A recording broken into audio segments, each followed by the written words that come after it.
Does your board have a robust and concise set of policies that guide the school and which is separated from detailed procedures that are developed by the school's leadership? Or perhaps your school's policies may seem to be a blend of policy and procedure, leaving you perhaps a bit unsure of your role as a trustee when you're grappling with all of the details involved.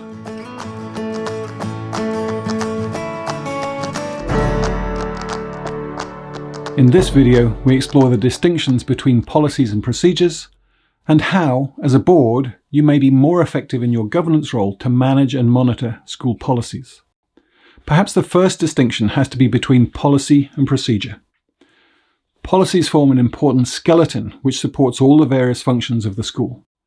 There can be a tendency to create a new policy every time an issue arises that the board doesn't have guidance for, such as a new trend among students or a number of parents raising a concern about how many bake sales go on in school or whatever. Although this can lead to a mishmash of policies that ultimately becomes unmanageable by the board. Policies are set by the board and give direction to the school leadership in terms of the what and the why a certain stance has been adopted. Procedures, on the other hand, are the detailed implementation of the policy, the who, the where, the when type of details that are compiled through the school's leadership. If this distinction is made, then it's quite possible that the board has a reasonably concise policy handbook, whereas the leadership's procedures handbook could be much, much more extensive. By separating the policy from procedure, the board now has a manageable number of overarching policy statements that could realistically be reviewed and updated without being overly burdensome to the board. The last thing the board needs is to spend countless hours being involved in discussions about whether Year 3 could have PE or should have PE immediately after lunch or swimming before whatever, when they have no real idea about particular interest in that level of detail. When the details are embedded in the policies, typically the board gets swamped by the sheer volume of changes and the irrelevancy of the detail at the governance level. The role of policy in the school is twofold. On the one hand, it provides a guiding framework that's reflective of the school's mission and values. And on the other, it provides a statement of expectation for parents, teachers, and students that may serve as a legal basis whenever there's a serious situation. For this reason, policies should be very, very carefully mapped out, preferably at a time when there are no crises, so that issues can be properly thought through, and if necessary, legal advice can be sought. The board and management may of course decide that for some crucial topics, the details that would normally be found in a procedure may be wrapped into a policy document. So for example, many schools may include procedural details of the who, the when, and the how within a language policy, or let's say an academic honesty policy. Why is that?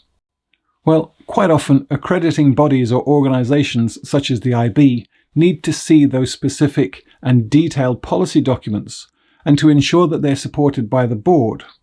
And so all of the details of the implementation are also included in the policy statement.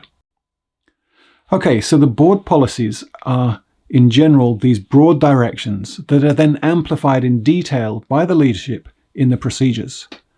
So, for example, the board may have a dress code policy that gives a brief rationale as to why there needs to be a dress code for students, whether there's a uniform or not, along the lines of ensuring that students are dressed appropriately, show respect for the host country culture and multicultural dimensions of the school, or so that they may identify with the values of the school. In turn, the leadership would expand on that policy in a far more prescriptive way of what would be allowed, what isn't allowed, the length of the skirts, the colour of the socks, when various items must be worn for PE trips or for sports or things like that. Details of jewellery, makeup, requirements for any number of things would then be published in the student and parent handbooks to give clear guidance and expectations. Other times there may be an issue that's known to be controversial, and in order to avoid the problem of the head of school having to write procedures that it's anticipated parents will challenge, then the fact that it's a board policy gives the issue that extra authority. So for example, let's say in your community hard drugs are commonplace and it becomes a concern for the school. So as a board you decide to implement a random drug testing program in the secondary school. Now, this may fall under a more general policy of substance abuse, but as trustees you get a feel from the community that while some parents support the concept of random drug testing as a strategy for helping students keep away from drugs, other parents may feel aggrieved by the infringement of their civil liberties or whatever. If the new regime of drug testing is simply introduced by the head of school, then as a board you could probably anticipate a number of parents appealing the decision, or worse, taking legal action against the school for infringement of their civil rights. So by being more prescriptive in setting it as a board policy instead of a procedure, it would give it more legitimacy and support the head of school in implementing this drug testing. And then any parent wishing to challenge it would do so knowing full well what the board's position was. There needs to be a process for managing policies too that includes policy review. The board policy manual should contain all the relevant policy documents, and each one needs to indicate when it was adopted and when it's scheduled for its next review. Since the policy statements are generally guidelines, they may not require substantial change, and it may be sufficient to schedule a review every 3 to 5 years. For a new policy statement or one that relates to a potentially volatile situation, such as the drug testing, an annual policy review may be necessary. Procedures, on the other hand, should be reviewed by the leadership and administration annually, and a copy of the procedures handbook needs to be available for trustees to refer to at all times. It's helpful if there's a summary document listing all the policies and their revision dates, which makes it easier for the board and the committees to plan policy review accordingly. While the policies are the domain of the board, it's not uncommon for the board, or more likely a committee, to request that the head of school draft a policy in the first instance. Of course, the trustees may do the drafting, but it's common practice to tap into the expertise of the head of school, who may consult then with leadership to draft the policy. This ensures that there's alignment with the head of school, who will have to create the procedures to implement the policy anyway, and alleviates the board from the responsibility of the initial drafting. The draft policy would then typically be discussed at a policy meeting or relevant committee, and perhaps refined before finally being presented to the board as a recommendation.